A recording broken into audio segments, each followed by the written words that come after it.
Hello students, welcome to the PM studies. तो बच्चों, बार exam के लिए हमने एक सीरीज़ स्टार्ट की है मैथमेटिकल फिजिक्स की। तो इसके बहुत सारे लेक्चर ऑलरेडी हो चुके हैं, तो आप लोग उन लेक्चर्स को देख लीजिए। वही क्वेश्चंस आपको कराए हैं जो इम्पॉर्टेंट है और जिनका बहुत ही ज़्यादा चांसेस बनते हैं एग्ज़ाम में आने के लिए। ओके, तो आज का क्वेश्चन स्टार्ट करते हैं हम लोग बच्चों। क्वेश्चन नंबर 32, ठीक है। तो क्वेश्चन क्या है, पहले रीड कर लेते हैं।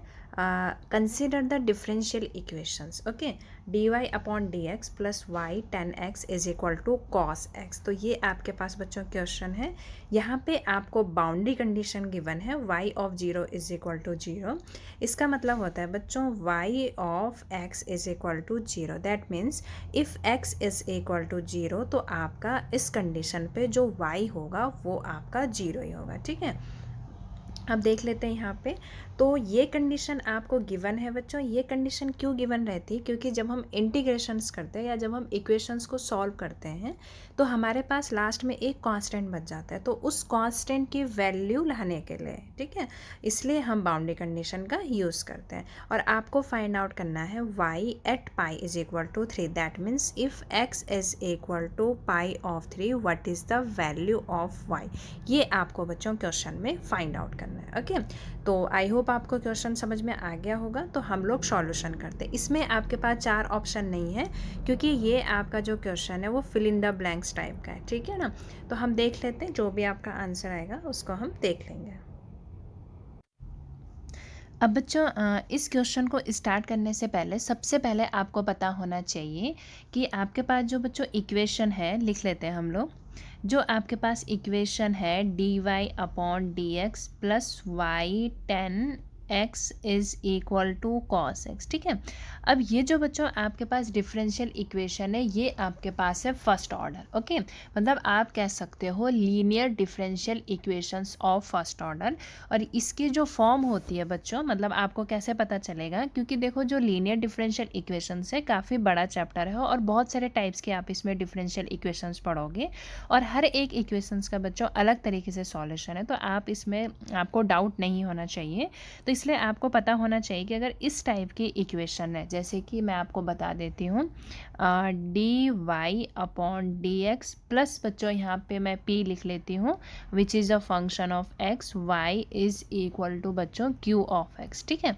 अब बच्चों ये अगर आपको इस फॉर्म में मिलती है कोई भी इक्वेशन जो मैंने यहाँ पे लिखी हुई है, इक्वेशन फर्स्ट नाम दे देती हूँ।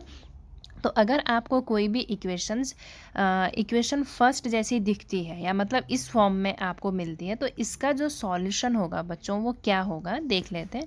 और यहाँ पे बच्चों दो कंडीशन है इसमें कि आपका जो बच्चों यहाँ पे p है, p ऑफ x, या आप कह सकते हो p और जो q है p एंड q, ये आपके बच्चों दोनों या तो ये फंक्शन ऑफ x होने चाहिए, मतलब p of p is a function of x and q is also a function of x, या बच्चों आपके ये होने चाहिए कांस्टेंट। या ये देख लो, एक कंडीशन ये फुलफिल होनी चाहिए और दूसरी बच्चों कांस्टेंट, मतलब इन दोनों में से कोई एक कंडीशन को इसको सेटिस्फाई करना ही पड़ेगा। तो अगर आपको कोई भी इक्वेशंस इस फॉर्म में मिलती है जो मैंने यहाँ पे लिखा हुआ है, तो आप उसको कहोगे बच्चों linear differential equation of first order. और इसका जो सॉल्यूशन है वो हम इसको कैसे करेंगे वो मैं आपको बता देती हूँ। तो इसमें क्या करना है बच्चों, आपको सबसे पहले निकालना है इंटीग्रेट फैक्टर आई एफ से हम इसको डिनोट करते हैं। अब आई एफ आपका कैसे निकलेगा ये देख लीजिए। यहाँ पे इंटीग्रेटिंग फैक्टर इसको कहते हैं। यहाँ पे आपका आ जाएगा बच्चों इंटीग्रेशंस, ठीक है ना। या सबसे पहले हम निकाल लेते हैं इंटीग्रेटिंग फैक्टर, ठीक है। तो ये हम कैसे निकालेंगे, ये आपका आ जाएगा यहाँ पे एक्सपोनेंशियल, और ये इंटीग्रेटिंग का फैक्ट मतलब ये आपका ऊपर इंटीग्रेशन से यहाँ पे आपका आ जाएगा बच्चों p ऑफ x, और ये आपका आ जाएगा dx। ओके, अब ये मतलब इस तरीके से आप लोग निकाल सकते हैं इंटीग्रेटिंग फैक्टर। आई एफ से हम इसको डिनोट करते हैं। अब बच्चों p ऑफ x यहाँ पे क्या है देख लीजिए, इसीलिए मैंने इसकी फॉर्म लिखाई थी। p ऑफ x है बच्चों यहाँ पे ये मतलब y के साथ जो भी होगा, यहाँ पे जैसे y है, अब y के साथ यहाँ पे कांस्टेंट भी हो सकता है और कोई ऐसा फंक्शन भी हो सकता है जो आपका x का फंक्शन है, ठीक है ना। तो ये आपका हो गया यहाँ पे 10x है, यहाँ पे p ऑफ x की वैल्यू 10x है। अगर सपोज दैट यहाँ पे 3y होता तो जो p ऑफ x की वैल्यू होती बच्चों वो 3 होती, क्योंकि मैंने साइड में मेंशन किया हुआ है यहाँ पे कि आपका जो p ऑफ x है, मतलब आपका जो p और q है, या तो ये दोनों ही x का फंक्शन होना चाहिए या दोनों ही कांस्टेंट होना चाहिए। तो हम यहाँ पे बच्चों ऐसे निकालेंगे इंटीग्रेटिंग फैक्टर IF हमें पता चल जाएगा। जैसे ही बच्चों हमें IF पता चल जाएगा तो जो इक्वेशंस होगी हमारे पास लीनियर डिफरेंशियल इक्वेशन, तो उसका जो सॉल्यूशन होगा बच्चों वो आपका आ जाएगा इंटीग्रेटिंग फैक्टर IF जो भी वैल्यू निकलेगी इंटू y, और इंटीग्रेटिंग आ जाएगा यहाँ पे q ऑफ x जो आपका राइट हैंड साइड में है, इसके इंटू आप इंटीग्रेटिंग फैक्टर के साथ कर दोगे और यहाँ पे dx आ जाएगा। लास्ट में आप लोग एक कांस्टेंट यूज कर लोगे, ठीक है। तो ये है बच्चों इक्वेशंस का सॉल्यूशन अगर हमारे पास इस फॉर्म में इक्वेशंस आती है। तो आई होप आपको ये सारी चीज़ें जो बेसिक चीज़ें हैं ये समझ में आ गई होगी। तो अब हम अपने क्वेश्चंस को करते हैं। तो बच्चों अब जितनी भी बेसिक इंपॉर्टेंट चीज़ थी वो हमने इसमें देख ली। अब हम स्टार्ट करते हैं क्वेश्चन का। ओके, तो यहाँ पे सबसे पहले हम p ऑफ x की वैल्यू निकालते हैं। इक्वेशन से आपको दिख रही होगी यहाँ पे। तो p ऑफ x की वैल्यू है बच्चों यहाँ पे 10x। ओके, और इसके बाद हम लोग इंटीग्रेटिंग फैक्टर की वैल्यू निकालते हैं। Exponential integrations of p of x यहाँ पे क्या आ जाएगा 10x dx आ जाएगा, ठीक है। तो इसको सॉल्व करते हैं बच्चों, यहीं पे सॉल्व कर लेते हैं। तो ये आपके पास वैल्यू आ जाएगी एक्सपोनेंशियल इंटीग्रेशंस ऑफ 10x कितना होता है बच्चों, ये भी आपको याद करना है। तो इसकी वैल्यू होती है ln sec x। Okay, ln sec x। तो आपको एक प्रॉपर्टी पता होनी चाहिए बच्चों कि अगर आपके पास यहाँ पे एक्सपोनेंशियल होता है और लॉग होता है तो ये एक दूसरे को कैंसिल आउट कर देते हैं, ठीक है ना। तो यही चीज़ मैंने यहाँ पे यूज़ करी है। तो इसको सॉल्व कर लेते हैं। तो आपके पास बच्चों फाइनली इंटीग्रेटिंग फैक्टर की जो वैल्यू आएगी वो कितनी आ जाएगी बच्चों sec x आ जाएगी, ठीक है ना। अब यहाँ पे देखो इंटीग्रेटिंग फैक्टर हमने निकाल दिया है, कितनी है ये वैल्यू sec x आ गई है। ओके, तो हमें पता है कि सॉल्यूशन हमारे पास क्या होता है, ये होता है हमारे पास सॉल्यूशन। तो कर लेते हैं इसको यहाँ पे फॉलो। यहाँ पे integrating factor that means sec x। Okay, shortcut कर रही हूँ बच्चों, सारी बेसिक चीज़ें बता रखी है आपको। इंटू वाई लिख लो यहाँ पे is equal to integrating q of x मतलब कॉस एक्स। तो यहाँ पे ये कॉस एक्स आ जाएगा इंटू इंटीग्रेटिंग फैक्टर यहाँ पे सेक एक्स है, और यहाँ पे बच्चों डी एक्स आ जाएगा, ठीक है। और यहाँ पे हम एक कांस्टेंट यूज़ कर लेंगे बाद में। अब इसको जैसे ही हमने सॉल्व करा बच्चों तो यहाँ पे आपके पास क्या आ जाएगा सेक एक्स वाई आ जाएगा, ठीक है। या इसको वाई को पहले लिख लेती हूँ, आपको कन्फ्यूज़ नहीं होगा। ये आ जाएगा बच्चों यहाँ पे y, और ये आ जाएगा sec x is equal to. अब बच्चों एक प्रॉपर्टी आपको थोड़ा सा पता होनी चाहिए। प्रॉपर्टी क्या मतलब फॉर्मूला आपको थोड़ा सा पता होना चाहिए कि क्या होता है बच्चों यहाँ पे sec x की वैल्यू कितनी होती है। sec x is equal to होता है 1 cos x। तो ये कैंसिल आउट, तो हमारे पास बचा बच्चों यहाँ पे 1 dx, ठीक है। और यहाँ पे हम लोग एक कांस्टेंट यूज कर लेते हैं प्लस c। तो इसको जब आप सॉल्व करोगे तो ये आपके पास कितना आ जाएगा y sec x is equal to 1 है यहाँ पे, तो कितना हो जाएगा x आ जाएगा इंटीग्रेशन प्लस c। और इसको जब हम सॉल्व करेंगे बच्चों तो y इज़ इक्वल टू कितना आ जाएगा x अपॉन ये sec x आ जाएगा, ओके, और प्लस c और अपॉन sec x आ जाएगा बच्चों यहाँ पे, ठीक है ना। तो आइए इतना आपको समझ में आ गया होगा यहाँ पे। अब बच्चों ये तो हमें पता चल गया, इसको हम लोग दे देते हैं इक्वेशन फर्स्ट या इक्वेशन सेकंड जो भी आप देते हो। अब बच्चों यहाँ पे हमें शायद बाउंड्री कंडीशन गिवन है, एक बार रीड कर लेते हैं क्वेश्चंस को कि क्वेश्चन में आई थिंक हमें बाउंड्री कंडीशन गिवन है। तो हाँ, यहाँ पे ये है आपके पास क्वेश्चन। अब इसमें बच्चों बाउंड्री कंडीशन क्या गिवन है कि इफ़ वाई मतलब अगर आपका यहाँ पे x 0 है बच्चों तो y भी आपका 0 होगा, ठीक है। तो फर्स्ट बाउंड्री कंडीशंस को हम लोग अप्लाई कर लेते हैं।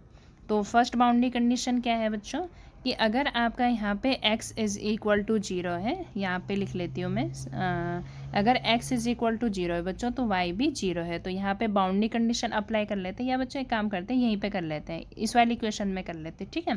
तो y 0 है, यहाँ पे 0 हो गया, और ये sec 0 हो गया, इज़ इक्वल टू x भी 0 है, और प्लस c हो गया बच्चों, ठीक है। तो यहाँ से c की वैल्यू आपके पास कितनी है बच्चों, देख लो, इसको सॉल्व कर लो जरा। तो यहाँ पे जब हमने यहाँ पे सारी वैल्यू रखी बच्चों तो कितना आएगा, c भी आपका कितना आ गया बच्चों 0 आ गया है, ठीक है। तो अब हम इस इक्वेशंस को देखते हैं। यहाँ पे आपके पास फाइनली क्या बचा, देख लो, आपके पास बचा है y, और sec x की वैल्यू sec x ही रखो इज इक्वल टू x, और c की वैल्यू कितनी है बच्चों 0 आ गई आपके पास। तो यहाँ पे हमारे पास बचा y और ये sec x is equal to x, ठीक है। ये इक्वेशंस है। अब क्वेश्चन में क्या गिवन था बच्चों ये देख लेते हैं। क्वेश्चन में गिवन था बच्चों कि अगर आपका x is equal to pi 3 है तो y की वैल्यू क्या होगी। Okay, at x is equal to pi 3 what is the value of y। तो यहाँ पे लिख लेते हैं, निकालना क्या है, at x is equal to pi 3 what is the value of y।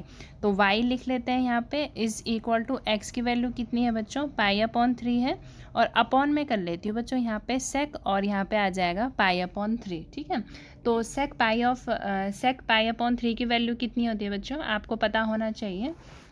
Sec pi upon 3 की वैल्यू कितनी होगी, 2 होगी। एक बार चेक कर लेना, आई थिंक 2 ही होती है इसकी वैल्यू। तो यहाँ पे बच्चों जब आप इसको सॉल्व कर लोगे तो जो y की वैल्यू आ जाएगी आपके पास कितनी आ जाएगी, पाई अपॉन 6 आ जाएगी।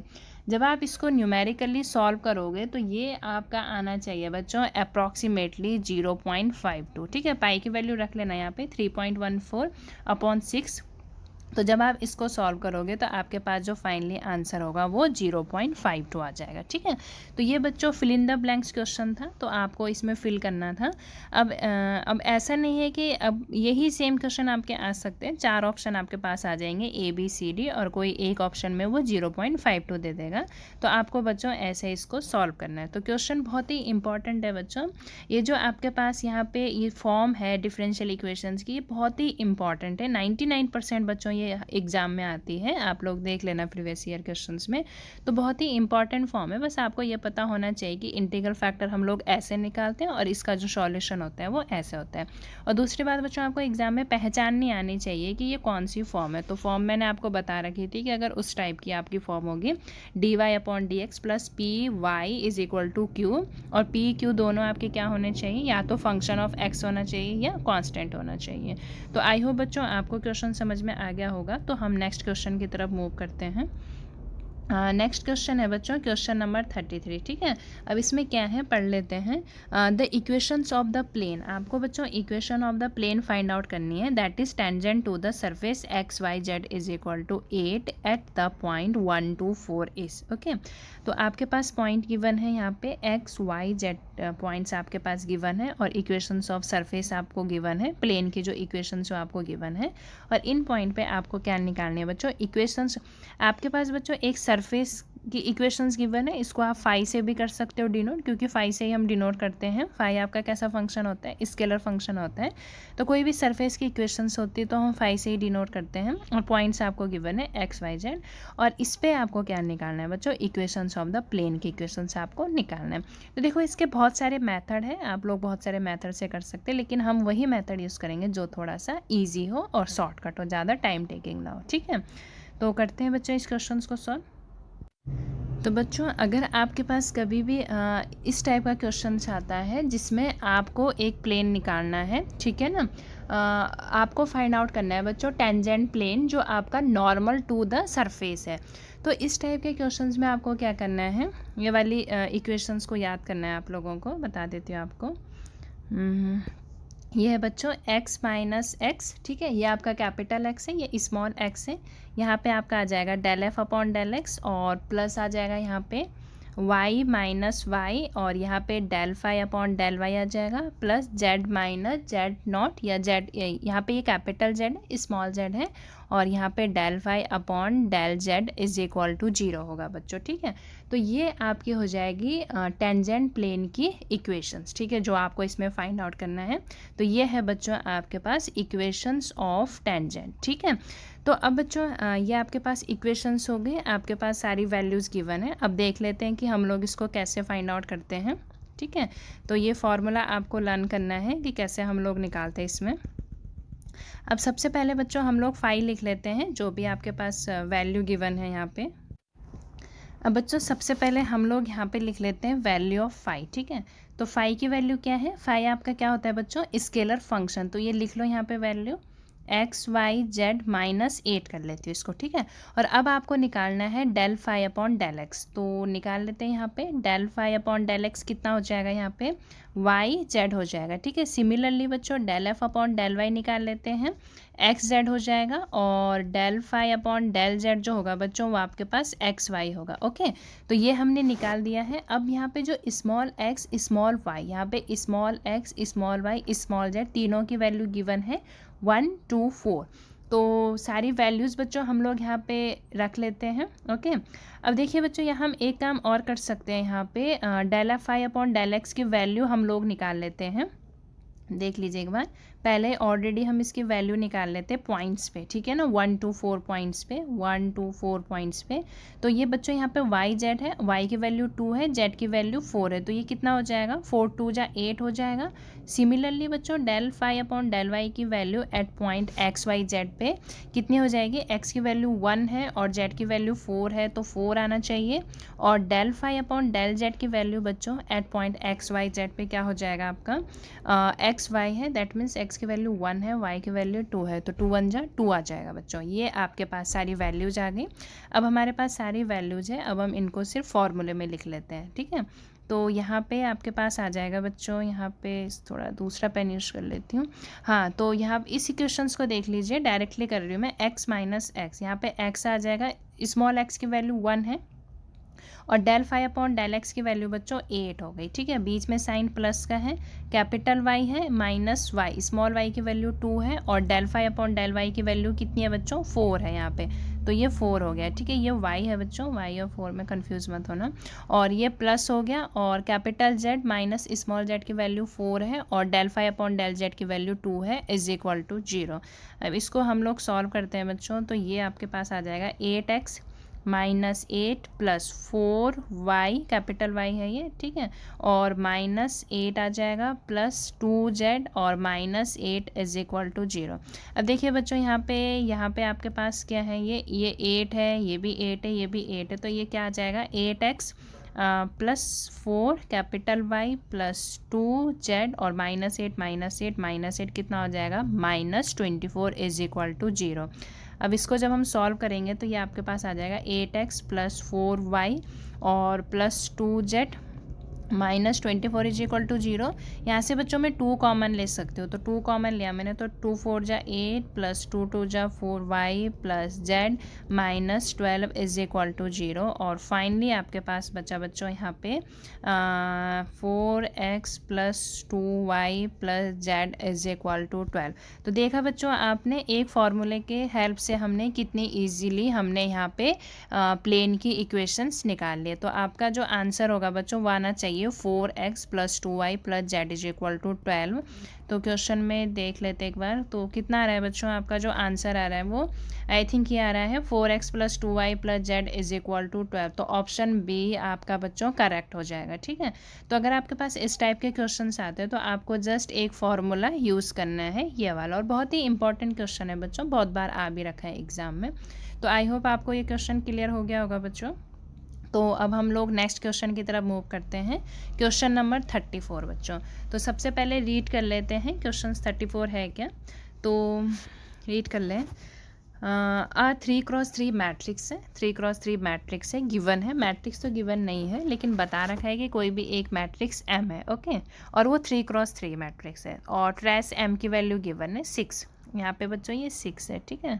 हाँ, और ट्रेस एम स्क्वायर की वैल्यू 26 है और ट्रेस एम क्यूब की वैल्यू बच्चों 90 है। Which of the following can be a possible set of eigen values of m. मतलब देखो बच्चों, यहाँ पे क्वेश्चन क्या कह रहा है, आपके पास एक सिंपल मैट्रिक्स है, जब आपके पास m था तो उस कंडीशन में ट्रेस m की वैल्यू 6 थी, फिर आपके पास m स्क्वायर था तो ट्रेस की वैल्यू 26 थी, और जब आपके पास m क्यूब था तो ट्रेस की वैल्यू 90 थी। तो इसमें जो पॉसिबल आइगन वैल्यूज है m की पूछ रखी है कि कौन सी होगी पॉसिबल आइगन वैल्यूज, और वो आपको फाइंड आउट करना है। 4 ऑप्शन गिवन है, तो देख लेते हैं बच्चों कौन सा आंसर होगा इसका। अब बच्चों यहाँ पे देखिए, सबसे पहले मैं मान लेती हूँ मैट्रिक्स M है मेरे पास, ठीक है ना, मेरे पास मैट्रिक्स M है और M की जो आइगन वैल्यूज़ है बच्चों वो मैं एज्यूम कर लेती हूँ λ1। चलो अगर मैं ऑप्शन फर्स्ट देख लेती हूँ, ऑप्शन फर्स्ट देख लेते हैं हम लोग। ऑप्शन फर्स्ट में क्या है, 1 1 4 है, तो सपोज़ बच्चों λ1 1 हो जाएगा, λ2 आपके पास कितना हो जाएगा 1 और λ3 आपके पास 4 हो जाएगा।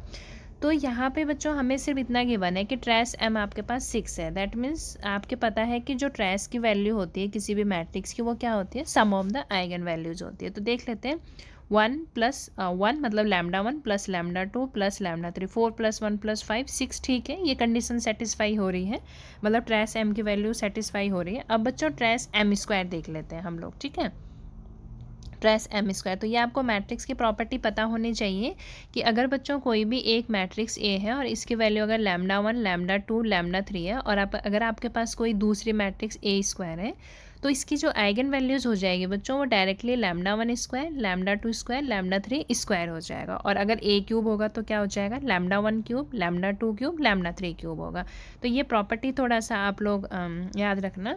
तो जो ट्रेस एम स्क्वायर की वैल्यू कितनी हो जाएगी बच्चों, λ1 स्क्वायर मतलब 1 ही आएगा, λ2 स्क्वायर 1 ही आएगा और λ3 स्क्वायर 4 4 जा 16, तो 16 + 1 17 + 1 18। तो बच्चों ऑप्शन ए तो इस कंडीशन को फुलफिल नहीं कर रहा है, तो ऑप्शन ए को बच्चों मैंने काट लिया, ठीक है। तो ऑप्शन ए तो बच्चों नहीं है।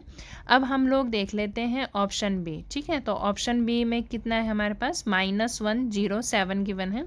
तो इसको देख लेते हैं बच्चों हम लोग। तो यहाँ पे हम लोग देख लेते हैं इसको, ठीक है। अब बच्चों यहाँ पे एक सेकेंड थोड़ा सा, हाँ बच्चों, तो यहाँ पे ऑप्शन ए तो नहीं था, ऑप्शन बी देख लेते हैं हम लोग। λ1 की वैल्यू -1 अगर मैं मान लेती हूँ, λ2 0 और λ3 कितना हो गया, 7 हो गया। तो सबसे पहले हम लोग निकालते हैं ट्रेस एम। तो कितना हो जाएगा, sum of eigen values that means λ1 + λ2 + 7, तो कितना आ गया, 6 आ गया, ठीक है। फर्स्ट प्रॉपर्टी सेटिस्फाई हो रही है ये वाली, ट्रेस एम = 6। अब सेकंड प्रॉपर्टीज़ देख लेते हैं बच्चों हम लोग, trace m square.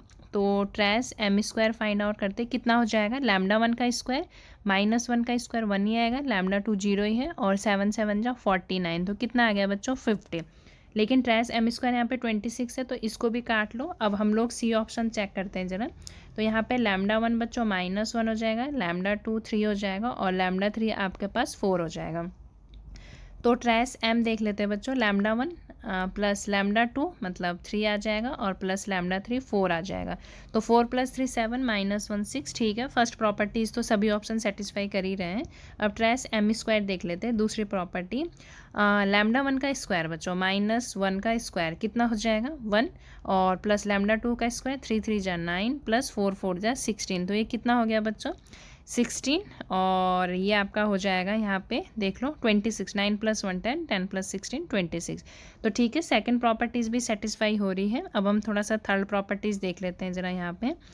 Third properties है बच्चों ट्रेस एम क्यूब। तो -1 का क्यूब कितना आ जाएगा, -1 + λ2 का क्यूब 3 3 जा 9 और 9 3 जा 27 और प्लस यहाँ पे 4 है बच्चों, तो 4 4 जा 16 और 16 4 जा 64, तो यहाँ पे ये 64 आ जाएगा बच्चों। अब ज़रा इसको सबको ऐड कर लो, यहाँ पे 64 और 27 -1 कितना हो जाएगा 26, तो यहाँ पे 6 + 4 10, 7 + 2 8 और एक 9, तो कितना आ गया बच्चों 90 आ गया। तो ऑप्शन सी ही बच्चों इसमें ऐसा है, देख लीजिए एक बार दोबारा, 90 आ गया ये।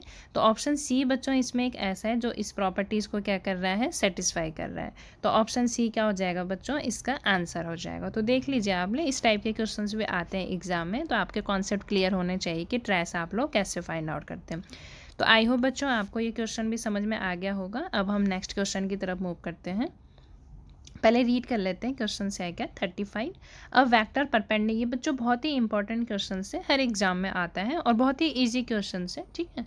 तो a vector perpendicular to any vector that lies on the plane defined by this one. और बच्चों देखो, अगर आपके पास कभी भी इस टाइप के क्वेश्चंस होते हैं जहाँ पे आपके पास एक स्केलर फंक्शन में दिया रहता है, स्केलर मतलब जिसमें डायरेक्शन नहीं होती है, तो यहाँ पे आप देख रहे हो बच्चों जो भी प्लेन है उसमें आई जे के कैप इंक्लूड नहीं है, दैट मीन्स आपके पास जो फंक्शन है वो कैसा है, स्केलर है। और जो आपके आंसर है वो वेक्टर है, मतलब सिंपल सी चीज़ है कि आपको स्केलर को किस में चेंज करना है, वेक्टर को में चेंज करना है। तो बच्चों जब भी आपको किसी स्केलर फंक्शन को वेक्टर में चेंज करना होता है तो वहाँ पर आप लोग निकालते हो ग्रेडियंट ऑफ फाई, क्योंकि ग्रेडियंट हमेशा किसका निकलता है, जो आपके पास स्केलर फंक्शन होता है, ठीक है। तो देख लेते हैं, यहाँ पे हमें सिर्फ निकालना है वेक्टर परपेंडिकुलर। अगर बच्चों यहाँ पे पूछते हैं जैसे वेक्टर परपेंडिकुलर, दैट मीन्स कोई भी एक वेक्टर है ए। यहाँ पे एक जो दूसरा टाइप का क्वेश्चन बनता है बच्चों, वो बनता है यूनिट वेक्टर परपेंडिकुलर। तो अगर यूनिट वेक्टर पूछते हैं तो हम निकालते हैं एन कैप, और एन कैप क्या हो जाता है आपका ए वेक्टर अपॉन मैग्नीट्यूड ऑफ ए। तो अगर यहाँ पे बच्चों आपका मैग्नीट्यूड भी इंक्लूड होता है, दैट मीन्स वो आपसे क्या पूछ रहा है, unit vector which is a perpendicular to any plane या एनी सरफेस, ठीक है। तो इस क्वेश्चन को सॉल्व करते हैं बच्चों। तो बच्चों सबसे पहले हम लिख लेते हैं यहाँ पे स्केलर फंक्शन फाई आ जाएगा, x plus y plus z minus 5 आ गया। मैंने आपको बता रखा है ग्रेडियंट फाई हमें निकालना होता है। तो ग्रेडियंट फाई क्या होता है बच्चों, कोई भी फंक्शन गिवन है तो del phi upon del X I cap plus del phi upon del Y J cap आ जाएगा यहाँ पे, plus similarly del phi upon del Z यहाँ पे के कैप आ जाएगा। तो फाई को बच्चों पहले एक्स के रिस्पेक्ट में वो कर लीजिए, डिफ्रेंशिएट कर लीजिए। तो कितना आ गया यहाँ पे देख लो, del phi upon del x की वैल्यू एक्स को डिफ्रेंशिएट करोगे तो 1 ही आ जाएगा, दैट मीन्स आई कैप आ गया। वाई को फिर यहाँ पे कितना आ जाएगा, आई कैप कर दिया, बीच में प्लस साइन है। फिर आपको del f phi upon del Y की वैल्यू निकालनी है, del phi upon del Y की वैल्यू देख लो यहाँ पे 1 ही आएगी ये भी, और यहाँ पे जे कैप है, ठीक है, मतलब 1 i cap plus 1 j cap plus यहाँ पे del phi upon del Z, यहाँ पे भी आपका 1 के कैप आ गया, माइनस 5 आपका कांस्टेंट है तो 0 ही आएगा, ठीक है। तो ग्रेडियंट फाई आपकी वैल्यू कितनी आ गई बच्चों, finally I cap plus J cap plus के कैप, ठीक है। तो आपका जो आंसर है बच्चों बहुत ही ईजी क्वेश्चन था, आंसर सी आपका आना चाहिए। अब बच्चों दूसरी यहाँ पे क्या पॉसिबिलिटी बनती है, अगर यहाँ पे वेक्टर परपेंडिकुलर की जगह लिखा रहता है यूनिट वेक्टर परपेंडिकुलर, ठीक है, यूनिट वेक्टर आपको फाइंड आउट करना होता है। तो कैसे करते हैं बच्चों, यहीं से देख लो, एन कैफ निकलता है आपके पास ग्रेडियंट फाई, जो आपके पास वैल्यू है आई प्लस जे प्लस के कैफ अपॉन बच्चों इसका निकाल देते हैं मैग्नीट्यूड। तो मैग्नीट्यूड आपको पता है कितना निकलता है यहाँ का, इसका कोफिशिएंट 1 है, 1 square plus 1 square plus 1 square. तो एन कैफ की वैल्यू आपके पास आ जाती है बच्चों, एन कैफ की जो वैल्यू आ जाती है आपके पास आई कैप प्लस जे कैप प्लस के कैप अपॉन √3, ठीक है। तो अगर बच्चों ये भी आपसे पूछ सकते थे तो इस टाइप के क्वेश्चंस हो तो ऐसे हम लोग इसका आंसर निकालते हैं। तो बहुत ही इजी क्वेश्चंस हैं, जो भी क्वेश्चंस लिए थे सारे इंपॉर्टेंट है बच्चों, आप लोग इनको कर लेना। तो आई होप आपको सारे क्वेश्चन समझ में आ गया होगा बच्चों। Thank you. वीडियो पसंद आए तो बच्चों लाइक सब्सक्राइब ज़रूर कर देना।